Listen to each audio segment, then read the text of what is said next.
Hello guys, welcome back to this channel. Guys, इस video में हम लोग बात करने जा रहे हैं जयप्रकाश एसोसिएट्स लिमिटेड के पॉइंट ऑफ व्यू से।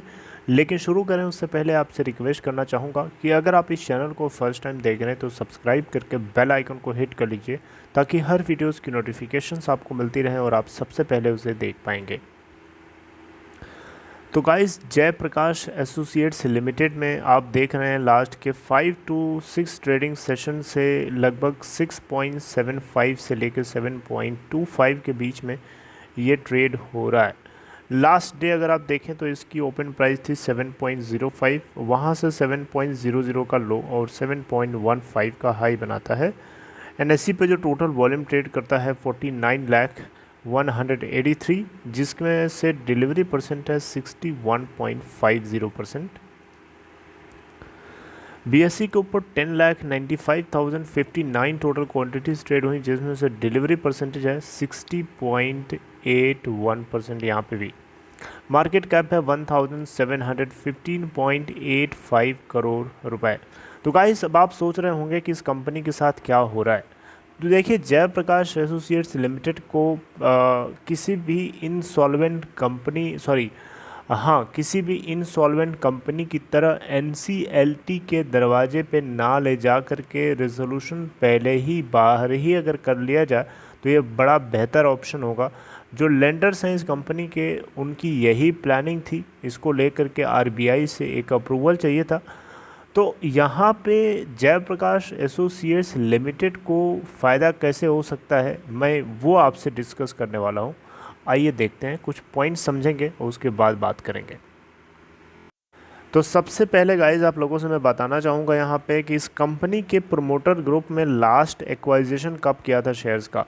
तो देखिए, यहाँ पे प्रमोटर ग्रुप की तरफ से मैं एक दो नाम लेना चाहूँगा। उर्वशी गौर करके एक हैं, इनको देखिए, अगर आप यहाँ पे आपको स्क्रीन पे दिख रहा होगा, 11 दिसंबर 2020 को इन्होंने एक्वाइजेशन किया था 500,000 क्वांटिटीज़, 5 लाख शेयर्स इन्होंने ख़रीदे थे। और जो परसेंटेज वाइज अगर आप देखेंगे तो ये 0.03% बनता है।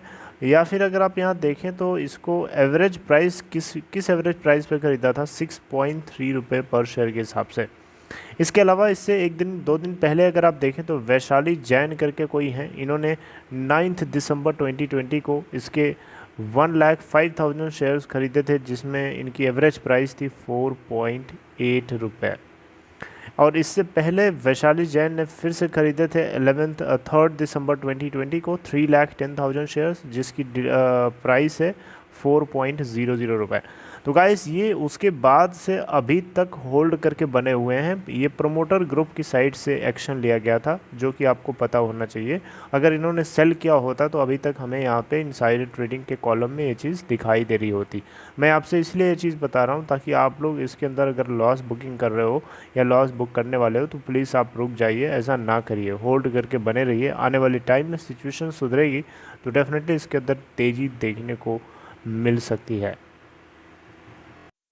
अब आप क्वेश्चन के एक और कर सकते हैं कि इस कंपनी के प्रोफाइल, मतलब कंपनी का फाइनेंशियल किस तरीके का है, नेगेटिव है या पॉजिटिव है।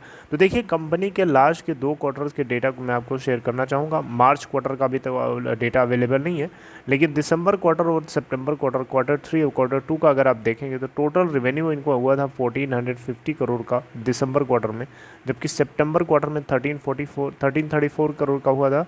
जबकि हम नेट प्रॉफिट की बात करें तो इस दिसंबर क्वार्टर के अंदर 298 करोड़ का नेट लॉस हुआ था, जबकि इससे पहले वाली क्वार्टर सितंबर क्वार्टर में 456 करोड़ का इनको नेट लॉस हुआ था।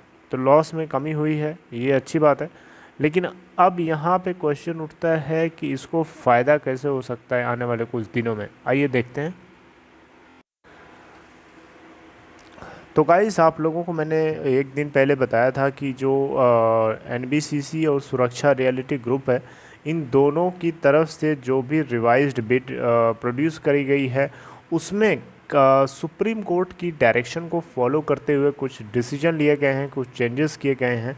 जैसे कि इससे पहले सुप्रीम कोर्ट ने अभी जब डायरेक्शन नहीं दिया था, इससे पहले तक क्या था, इससे पहले तक JP Associates, Jaiprakash Associates Limited का 750 करोड़ रुपए जो है लगा हुआ था, ठीक है, जेपी इंफ्रा के रिजोल्यूशन के लिए। लेकिन सुप्रीम कोर्ट ने डायरेक्शन किया कि 750 करोड़ रुपए जो है जेपी एसोसिएट्स को वापस किए जाने चाहिए, जो कि आपको पता है Jaiprakash Associates Limited JP Group, JP Infratech की एक पेरेंट फर्म है, राइट। तो यहाँ पे एक तरीके से देखा जाए तो आने वाले दिन, यानी कल की मैं बात कर रहा हूँ, 29 अप्रैल 2021, आज 28 तारीख है, कल 29 तारीख है। 29 तारीख को एनबीसीसी और सुरक्षा रियलिटी ग्रुप और जो लेंडर्स हैं, लेंडर्स में फाइनेंशियल क्रेडिटर्स वो सारे हो सकते हैं जिन लोगों ने लोन भी दिया है, जिन लोगों ने फ्लैट खरीदने के लिए बाइंग रेट भी दिया हुआ है, यानी जो बायर्स हैं, होम बायर्स, उन सभी की मीटिंग है 29 अप्रैल को। और 29 अप्रैल की मीटिंग में एनबीसीसी और सुरक्षा रियलिटी के बिड के अंदर थोड़ा बहुत चेंजेस करने की बात अभी हाल फिलहाल में करी थी लेंडर्स ने, जिसको लेकर के डिस्कस किया जाएगा और उसके ऊपर बातचीत होगी, विचार विमर्श किया जाएगा, सोचा समझा जाएगा। और इस बार यहाँ पे जो एनबीसीसी की तरफ से बिड प्रोड्यूस करी गई है, जो चेंजेस दिखाए गए हैं, उसमें ये चीज़ बताई जा रही है कि 750 करोड़ रुपए जो है जेपी एसोसिएट्स को रिटर्न कर दिया जाएगा। और इसके साथ साथ में इसको उसके ऊपर जितना भी इंटरेस्ट बनता है, जितना भी उसका इंटरेस्ट जनरेट होता है, एक्रूड इंटरेस्ट जो क्रिएट होगा, वो भी जयप्रकाश एसोसिएट्स लिमिटेड को मिलने वाला है। तो ये अगर हम देखें तो एक अच्छी खबर है, क्योंकि Jaiprakash Associates Limited parent firm होने के बाद भी अपने 750 करोड़ रुपए के लगाए गए पुराने अमाउंट को इंटरेस्ट के साथ अगर उसको मिल रहा है तो डेफिनेटली ये एक ग्रीन सिग्नल होगा। लेकिन अभी आपको इसके अंदर गिरावट इसलिए दिखने को मिल रही है क्योंकि अभी खुद ही ये बात जो है मटीरियलाइज नहीं हो रही है। अभी 2 दिन से आप देख रहे होंगे कि जेपी इंफ्रा के अंदर एक हमें अपर सर्किट लगता है वो दिखाई दे रहा है, क्योंकि एक उम्मीद बढ़ गई है। लेकिन जेपी एसोसिएट्स में तभी दिखेगी जब ये चीज़ मटीरियलाइज होगी, क्योंकि मटीरियलाइज हो गई तो 750 करोड़ रुपए का पक्का हो गया एक तरीके से, समझ लीजिए। ओके, तो आने वाले टाइम में क्या सिचुएशन क्रिएट होती है आपको बताया जाएगा। लेकिन कुछ भी हो, जेपी एसोसिएट्स लिमिटेड को लेंडर्स जो हैं किसी भी इंसॉल्वेंसी कोर्ट के अंदर ले जाने से पहले ही रिजॉल्व करने की कोशिश कर रहे हैं।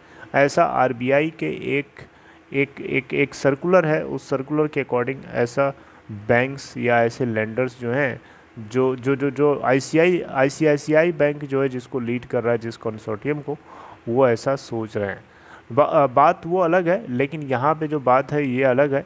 ये जेपी इंफ्रा के रिजोल्यूशन प्लान से जुड़ी हुई है। तो डेफिनेटली अगर जेपी इंफ्रा के रिजोल्यूशन को अगर सक्सेसफुली करवा दिया जाता है तो डेफिनेटली 40 दिन को वैसे टाइम दिया था सुप्रीम कोर्ट ने अनुज जैन, जो कि आईआरपी हैं, इंसॉल्वेंसी रेजोल्यूशन प्रोफेशनल। तो देखना बनता है कि 29 अप्रैल को क्या सिचुएशन क्रिएट होती है गाइस, 29 अप्रैल 2021 कल, और जो कुछ होगा आपको डेफिनेटली बताया जाएगा। Alright, so this is all in this video guys. Take care, have a nice day, see you next time.